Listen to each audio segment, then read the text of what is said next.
Hey Psych2Goers, and welcome to another video. Thank you all so much for the love and support that you've given us, enabling us to make yet another exploration into everyday psychology. So let's begin. Loving yourself may sound simple, but we all know how hard it is.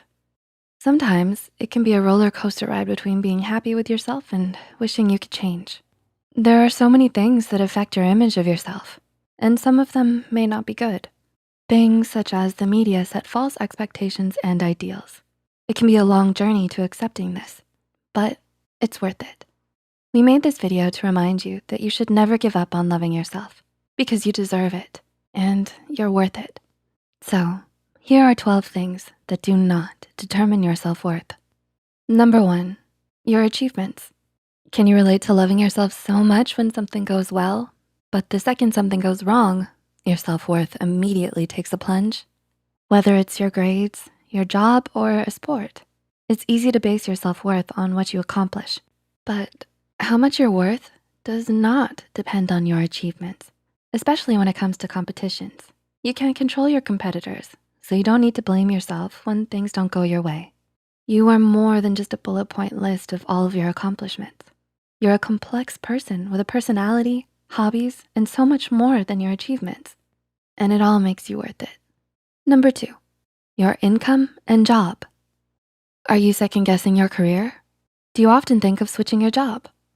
While your job plays a big part in your lifestyle, it does not determine your worth. People who have less money aren't lesser than others, like society and the media sometimes portrays. Your job and income are sometimes the result of your situation.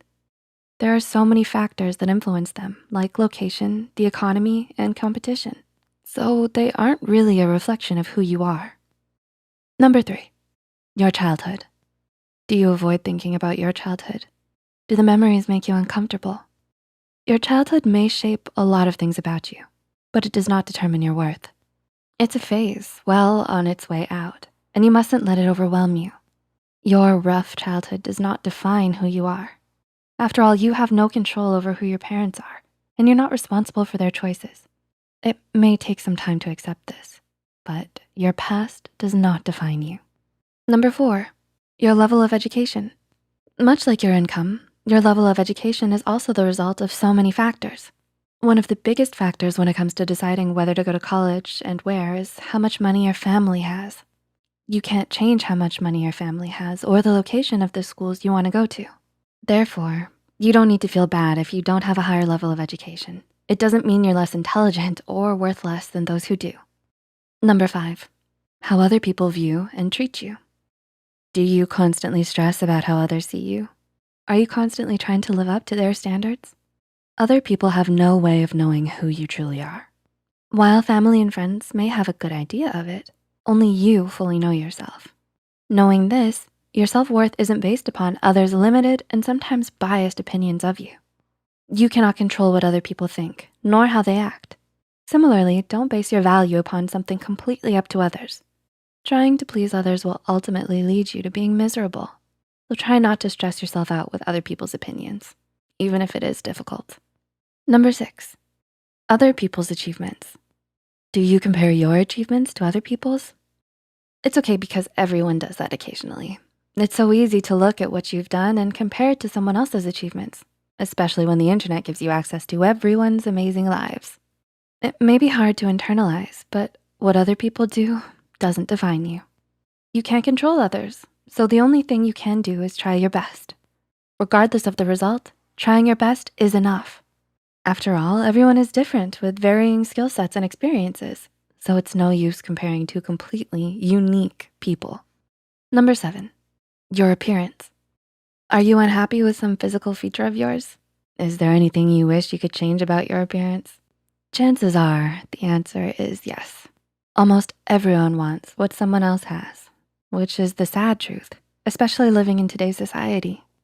It can be so easy to compare yourself to other people and all the gorgeous models on TV, but try to remember that what you look like doesn't determine how much you're worth. You've probably heard it before, and we know how hard it is to accept and internalize, but it's true. You don't need to feel bad because you might not look the way the people on the TV do, because everyone is beautiful in their own unique way. Number 8, your relationship status. Are you still looking for the one, but it seems like everyone you know is getting hitched? Nowadays, there's so much pressure to have a significant other and a picture-perfect relationship. It can feel as if you constantly need to be pursuing someone out of fear of being a desperate, lonely single. However, there's nothing wrong with being single. It doesn't make you less of a person because it means you're taking more time to focus on yourself and what you wanna do. You will only go for it when it feels right. While a relationship may be nice, it's not something you need to have to be valued. 9, the number of friends you have. Do you value quantity over quality when it comes to friends? Or is it difficult for you to keep up with your circle of friends? Having more friends doesn't measure what kind of person you are. If you only have a few, it doesn't mean you're not sociable or kind, but it means you have a specific taste in people, which isn't a bad thing. You're invested in finding friends who understand and care about you. On the other hand, having more friends doesn't mean you're shallow and only interested in popularity.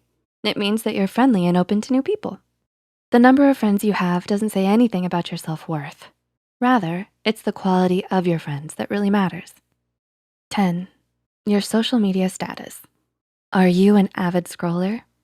Do you post on social media habitually or occasionally? With the amount of emphasis on social media, the world seems to revolve around how many likes you get. There is so much pressure to have a picture-perfect, aesthetically pleasing life.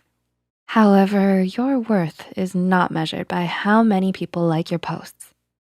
Social media is for sharing parts of your life and forming connections with people. So while getting likes may give you satisfaction, it doesn't determine your self-worth. Social media should be fun and uplifting, not a tool to gain validation. You are valid and worthy, regardless of your social media status.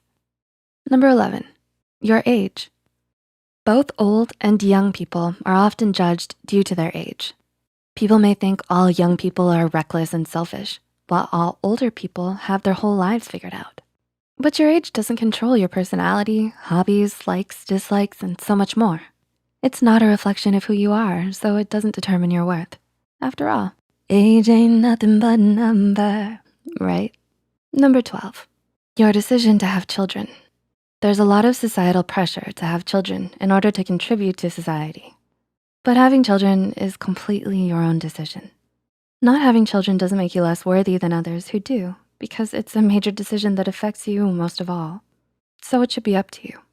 Remember, your decision is valid and valued either way. In the end, you're the only one who determines your self-worth. Cliché, but it's true. Not anyone or anything else, whether it be money, family, or friends. It may be hard, but just try to remember that you are more than any single aspect. We hope we're able to give you insight into some of the things that you shouldn't base your worth on. Do you use any of these things to measure your self-worth? If so, that's okay. We've all been there before, and we're here for you. Leave a comment down below and share any experiences and thoughts you have as well. If you find this video helpful, be sure to hit the like button and share it with those out there still struggling with their self-worth.